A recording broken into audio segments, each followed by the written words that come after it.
Jamani, mnyonge mnyongeni, haki yake mpeni. Kuna wasanii hapa Bongo wakubwa tu. Naanza na huyu. Kuna mwingine huyu. Na huyu. Mwingine huyu. Na huyu hapa. Hawa ni baadhi. Lakini mimi naongelea wasanii wote Tanzania. Kwanza wasanii Tanzania wanapenda kukunja, hawapendi kusupport wenzao. Sasa mimi kama najiandaa kuwa international artist, nasimama kusema hapa mbele, mnyonge mnyongeni, haki yake mpeni. Video ambayo nimeifanya imeonyesha ukubwa sana, na nyimbo niloitoa ina mahadhi ya kikubwa mno.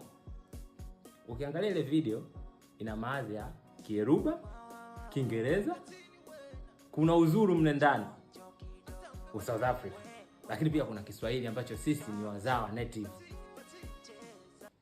Nimejaribu kufanya vile kuonyesha kwamba vinavyokuja ni vitu vikubwa sana, lakini watu hawasupport. Sasa mimi naongelea wasanii wakubwa.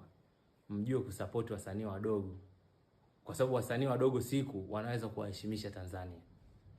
Tuwe na sehemu kwamba wasanii wakubwa wamesapotiwa na Watanzania, na nyie wasanii wakubwa mwe mnasupport wasanii wadogo, hata kama wale mashabiki bado hawajawaona, ila wasupportini.